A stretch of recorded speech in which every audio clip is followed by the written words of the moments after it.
Assalamualaikum warahmatullahi wabarakatuh.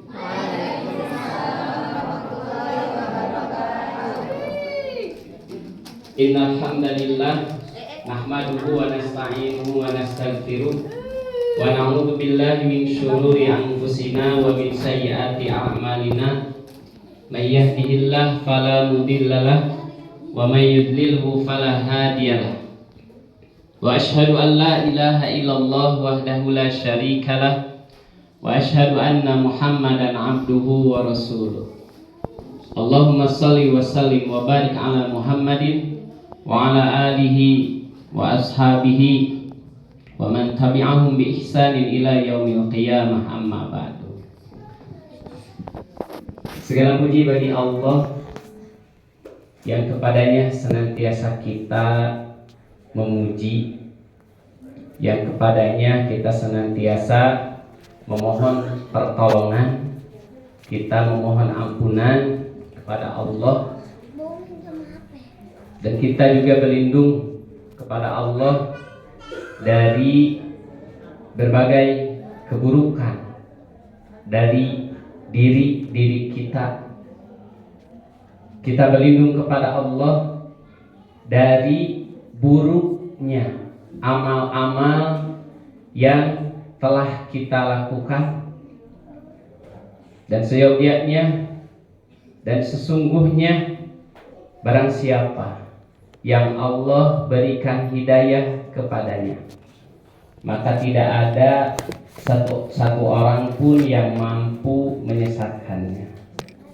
Dan barang siapa yang Allah sesatkan, sekalipun manusia dan jin berkomplot, bersekutu untuk menyesatkannya atau menyesatkannya, maka tidak akan bisa memberikan hidayah kepadanya. Gitu. Kita sama-sama bersaksi bahwa tidak ada Tuhan selain Allah, dan bahwasanya Nabi Muhammad adalah utusan Allah. Itu sedikit kurang lebihnya dari mukadimah, kalau kita artikan dari alhamdulillah sampai syahadat itu. Betapa kita diawali dengan memuji kepada Allah Subhanahu wa taala. Kita memohon agar diberikan perlindungan dari berbagai keburukan-keburukan, dan yang pokoknya adalah bagaimana kita meyakini bahwa Allah adalah Rabb kita, Nabi Muhammad adalah utusan Allah yang diberikan risalah, yang mana kita sebagai seorang muslim, seorang mukmin, agar bisa untuk mengikutinya. Gitu. Bapak Ibu sehat? Alhamdulillah ya. Alhamdulillah, walaupun suasana mendung, maka fenomena yang terjadi di alam ini maka semuanya sudah diatur oleh Allah Subhanahu wa taala.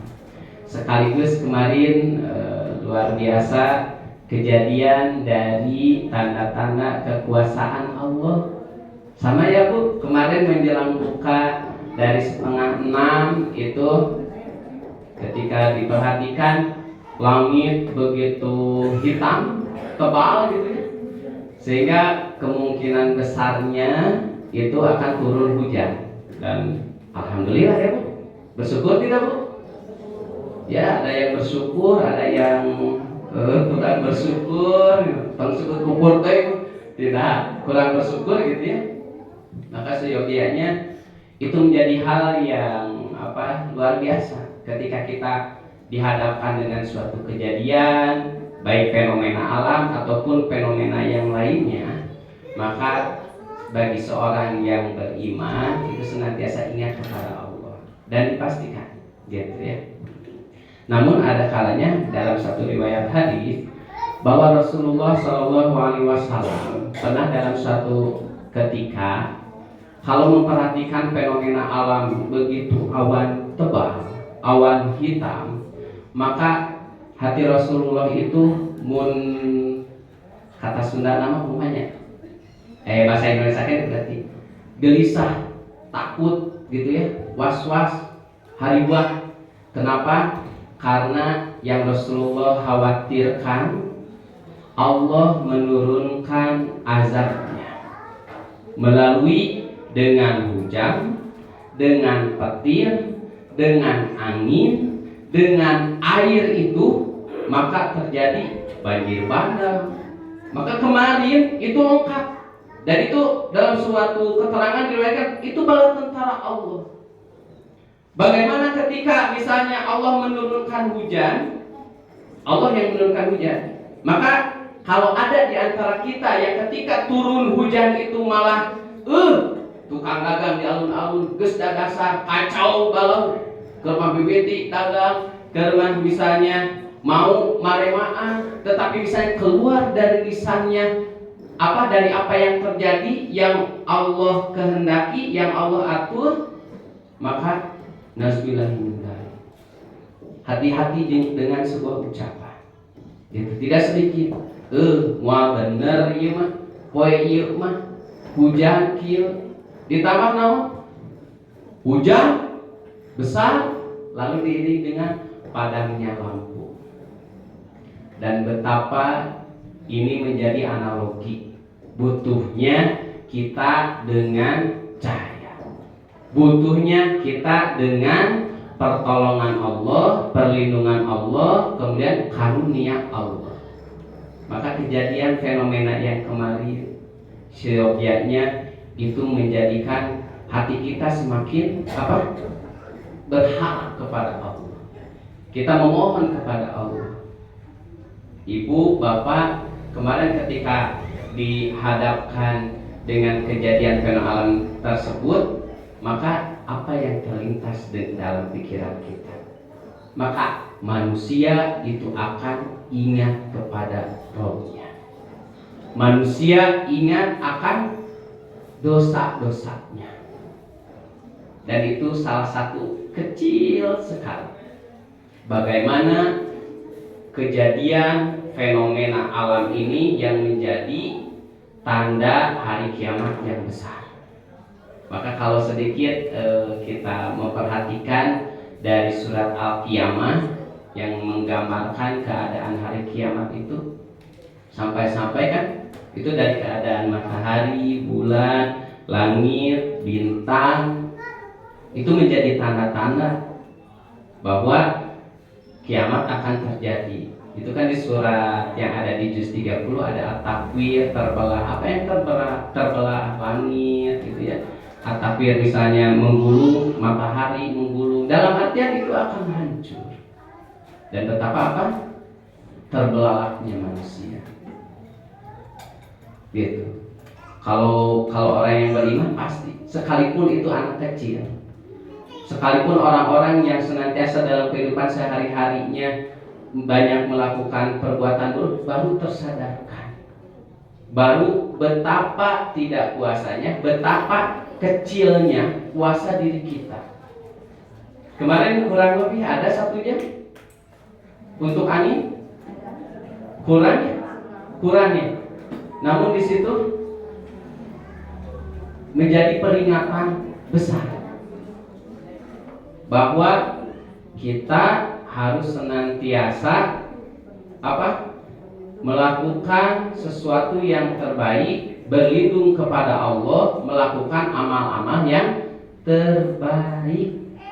Jadi jangan sampai ada orang-orang yang ketika misalnya sudah terjadi hari kiamat, kita fokuskan hari kiamat itu, atau kiamat itu kan ada kiamat sugro, ada yang menimpa kepada keluarga kita, ada yang menimpa ke tetangga kita, bahkan kepada diri kita sendiri. Oh, ada kalanya baru tersadarkan. Nah, tiba heula saya beramal yang baik. Nah, baru sampai saat ini baru gitu. Maka di sini dalam tema bukan spanduk ini, kita amal di bulan Ramadan ini mungkin sudah pada tahu amal-amal yang utama, yang pokok di bulan Ramadan ini. Karena apa? Bade teu apa kumaha atuh. Saya umur 33 tahun. Berarti kalau diambil baliknya dikurangi 10 tahun. 23 tahun, 23 kali bertemu dengan Ramadan.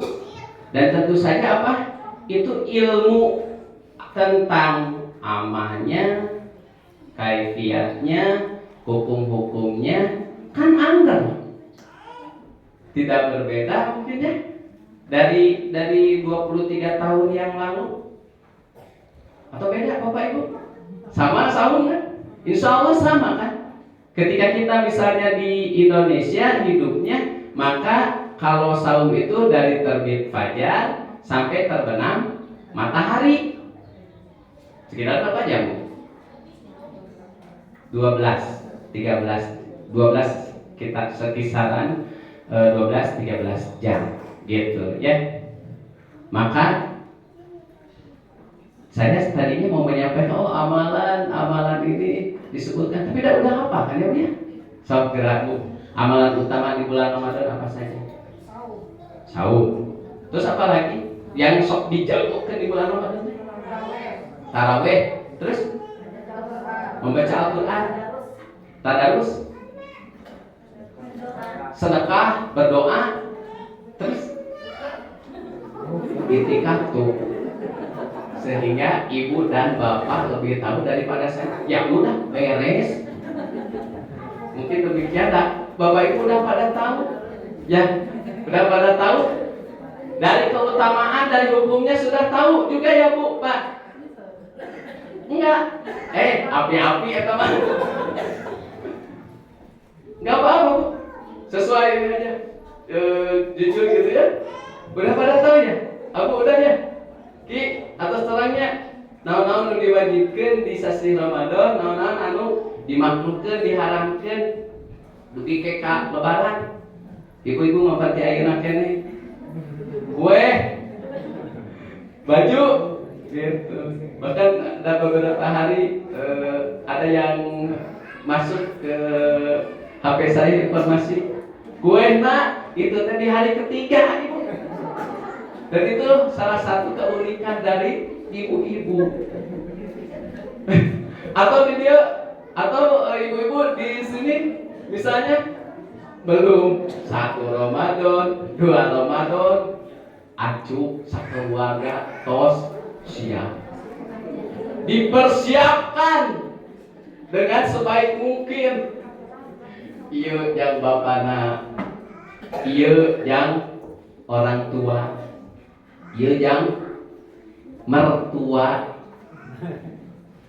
ieu anak aya 5 diseragamkeun. Bade naon? Pangke hidup itu teh bade taqabbalallahu minna wa minkum ngajajan gitu ya bersama keluarga. Ya. Dipersiapkan dengan sebaik mungkin sehingga dengan adanya suatu tujuan. Kalau tadi tujuan yang ketika kita silaturahim, ketika kita mau berfoto bersama sama keluarga, kan ini hasil evaluasi yang dari foto yang lalu-lalu gitu ya. Aduh cenah ge seragamna meuli henteu seragam pisan keluarga teh. Tahun ayeuna mah manyakeun teu kitu wae, kudu aya peningkatan atuh seragamna ieu gitu.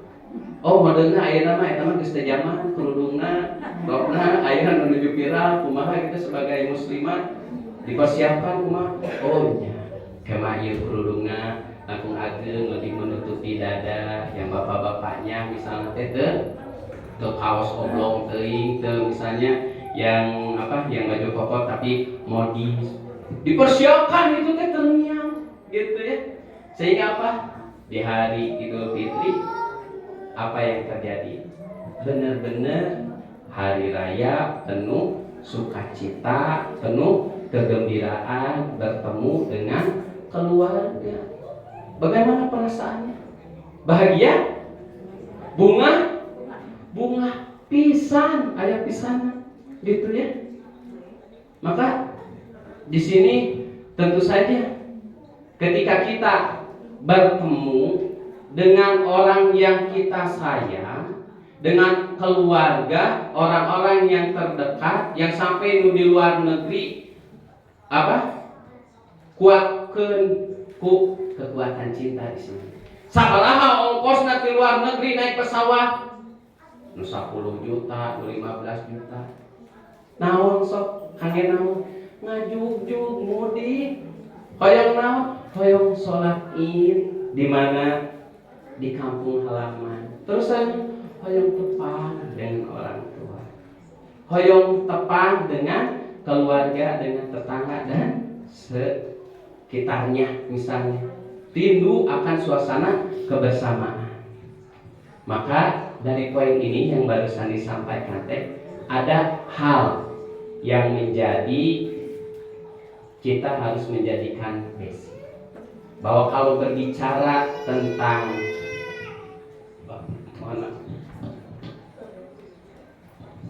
ilmu pengetahuan gitu ya, insya Allah untuk saat ini mudah diakses. Gitu. Bapak Ibu, mari kita berdoa. Ini karunia dari Allah, turunnya hujan. Allahumma sayyiban nafi'an. Ya Allah, jadikanlah hujan ini membawa keberkahan, kebermanfaatan. Dan insya Allah yakin kita kepada Allah bahwa hujan ini akan berdampak kepada kehidupan, dan ini menjadi salah satu bukti rezeki dari langit hujan. Kalau kita perhatikan, Allah tidak menurunkan hujan itu, maka itu akan berujung tanaman, pohon, tanah, bahkan kita minum, mandi dan sebagainya. Betapa tak turun lihat hujan atau kita ketika turun hujan bersyukur yang sebesar-besarnya, ya Allah, alhamdulillah, dan ini kasih sayang. Karena apa? Nah, aku ayam hujan tapi banjir, yang hujannya tidak terus-menerus tapi ada banjir. Dari dulu kan hujan ada.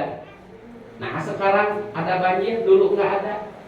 Berarti ada faktor Allah menginginkan kebaikan buat kita. Cuma kitanya yang pohon ditebang, kemudian bangunan-bangunan tanpa dipikirkan untuk serapannya. Dan air hujan mah, air itu akan kembali kepada tempatnya, gitu ya.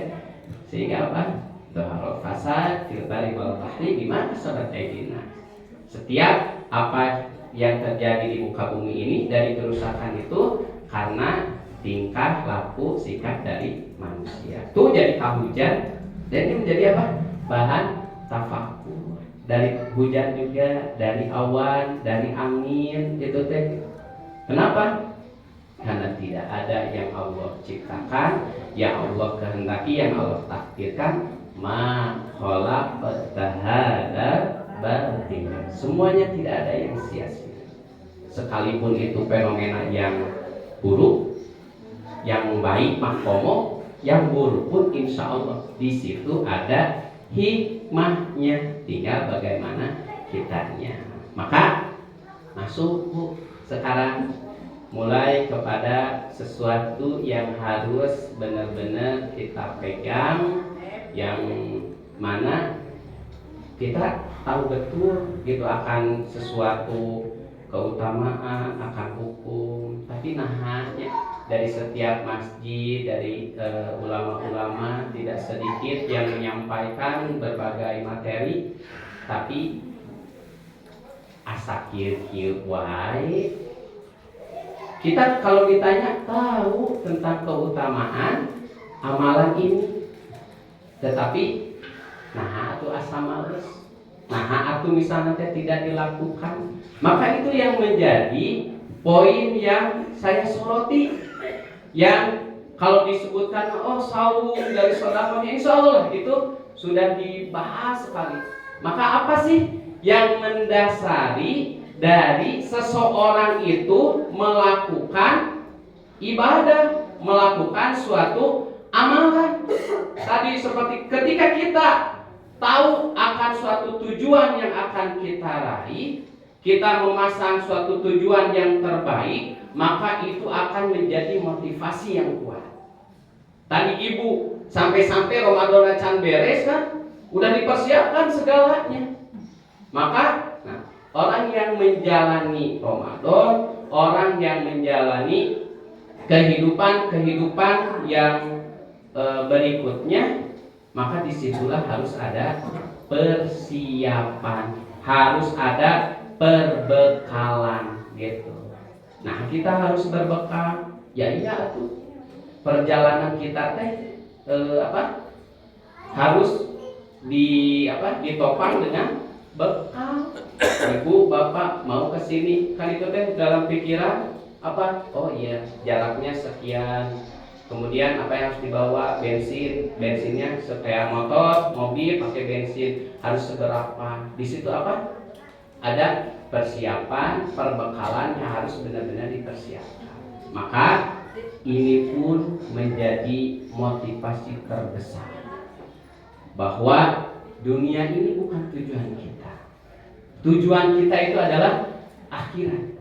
Dalam artian kita bukan meninggalkan keduniaan. Justru akhirat itu kan diawali dari waktu hidup yang sementara di muka bumi ini.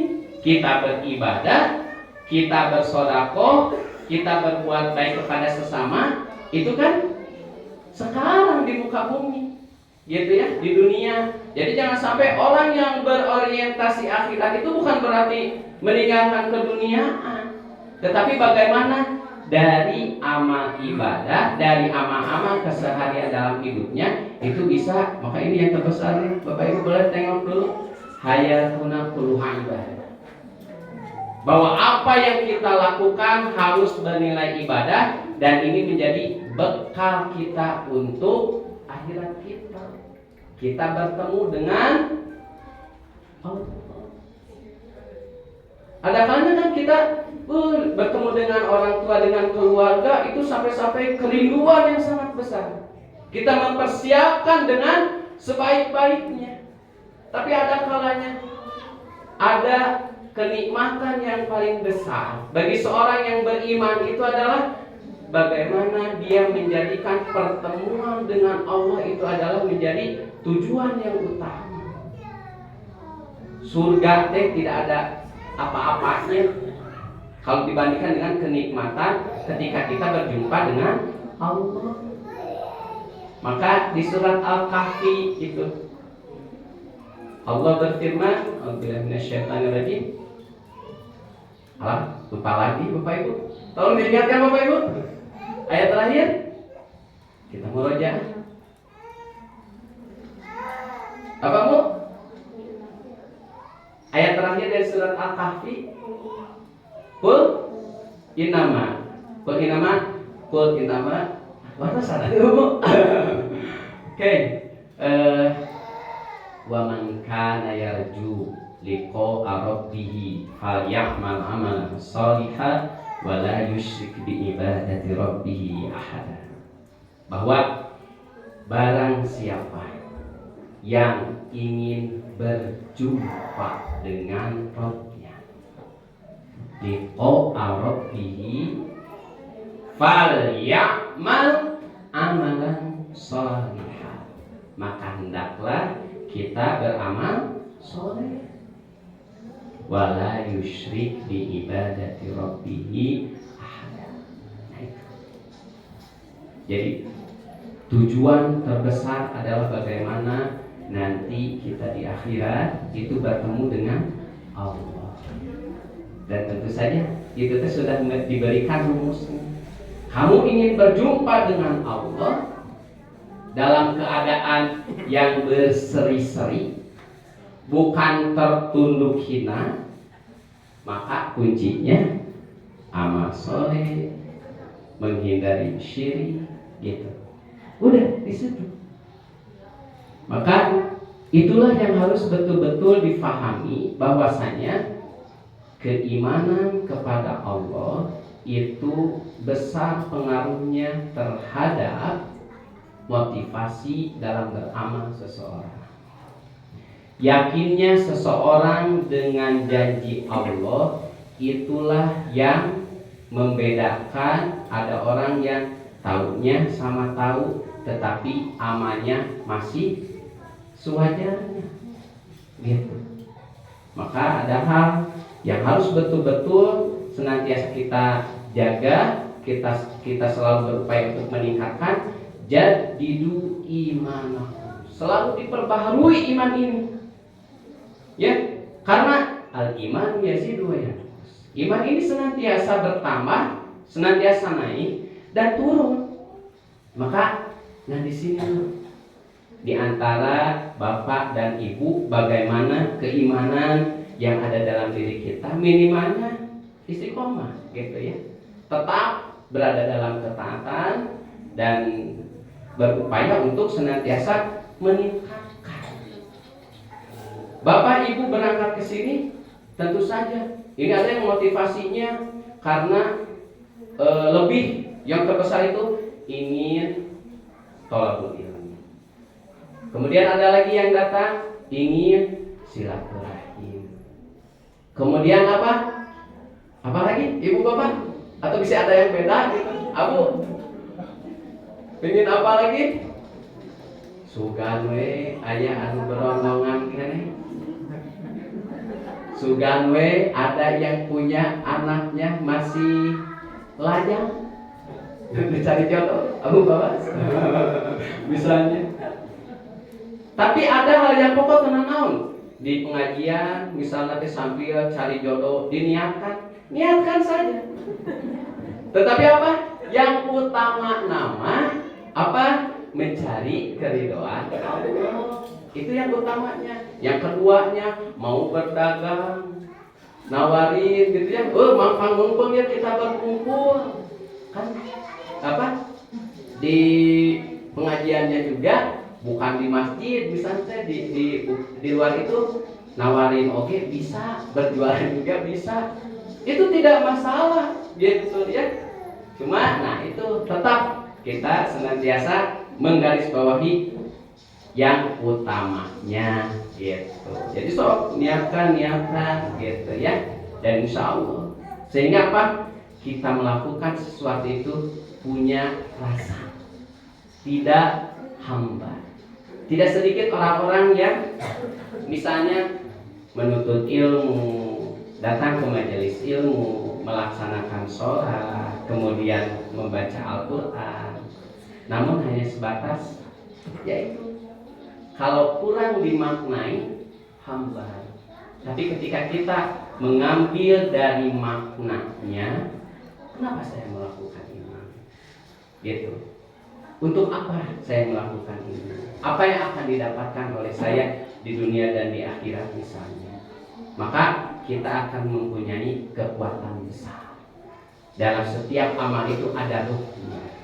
Jadi jangan sampai ibadah-ibadah yang jadi rutinitasnya Ramadan, saum, lebaran, rutinitas, tapi tidak syarat akan maknanya. Jadi dari tahun ke tahun, dari Ramadan ke Ramadan, angger we gitu. Kalau kita perhatikan dari Ramadan ke Ramadan, dan itu bisa menghisap kepada diri kita sendiri. Oh, Ramadan sekarang, kalau kita tengok ke belakang 2 tahun yang lalu kan, itu dengan COVID itu luar biasa. Masjid kan jadi seolah-olah buronan. Jadi tempat yang dicurigai orang-orang yang ke masjid meni asa kumaha gitu. Sampai-sampai meni sieun was-was gitu ya. Tetapi sekarang dan alhamdulillah kita sudah memasuki berapa? Ini hari ke 10, tapi pada tahan ngetang. Besok sudah dilakukan gitu ya. Udah 10. Berarti apa? 20 hari lagi kurang lebih gitu. Berarti lebaran tereng terus ya lebaran gitu ya. Tapi itulah bagaimana manusia itu akan terdorong ya memang dari motivasi itu. Maka penting kita ini memperhatikan. Ayo kita beramal itu ya untuk memperbanyak bekal kita. Jadi jangan dianggap ketika kita saum, ketika kita sholat, kita bekal yang akhirat saja. Tidak. Bahkan bagi orang yang beriman, dengan sholatnya insya Allah itu memperbaiki dari hidup di dunia ataupun di akhirat. Jadi bekal nanti. Dan yang sholat saja, termasuk yang barusan, ketika kita berada di suatu majelis, dan itu teh mengajarkan kepada kita apa? Bagaimana ketika kita dalam kehidupan, dalam rapat, dalam apa, sok ambil apa? Kursi yang terdepan. Pansa pertama itu teh di apa? Diaplikasikan di dalam kehidupan sehari-hari. Ingin menjadi orang yang melakukan terbaik. Bukankah di dalam surat Al-Mulk yang sering ibu bapak baca gini, bagaimana Allah menegaskan bahwa alladzi khalaqal mauta wal hayata liyabluwakum ayyukum ahsanu amala, bahwa Allah menjadikan kematian, hidup, maka di antara kalian itu nanti akan dicari siapa yang terbaik amalnya gitu. Dan itu harus menjadi orientasi saya harus melakukan yang terbaik gitu. Dari saat sholat itu belajar sok duduk. Bapak ibu lamun di rapat dan saya pun sama, bahkan murid-murid nah cinta dari duduk jogging asa berat duduk di depan teh. Sama saya juga saya enakan kena di pangkat mah lamun rapat bisa santai, bisa ngarokok, bisa ngobrol seenaknya. Tetapi ketika di depan asa kaku gitu. Tetapi kalau kita menyorotinya dari kacamata yang lain, bukankah ketika duduk di depan itu dari suatu penjelasan lebih jelas? Lalu pada moto ada di layar misalnya, itu lebih dekat, nggak harus dijung. Mohon maaf, HP-nya yang bisa pas dijung teh bukan dekat, bukan jelas, ada tulisan ada rumah gitu. Dan insya Allah itu tentu saja di sini, dalam kebaikan teh kedah fastabiqul khairat gitu. Jadi jangan sampai dari ibadah-ibadah yang kita lakukan, ibu bapak tadi udah menyebutkan dari sholatnya, dari saumnya, dari sodakohnya, dari tadarusnya, jangan sampai dari maknanya itu hamba hilang gitu ya. Bahkan dari berbagai macam ibadah kalau kita perhatikan itu nilai-nilai hikmahnya sungguh luar biasa gitu ya. Dari sholat, dari saum, ya Allah aku mah lapar teh, haus teh, masih dari jam 4:30 sampai jam 6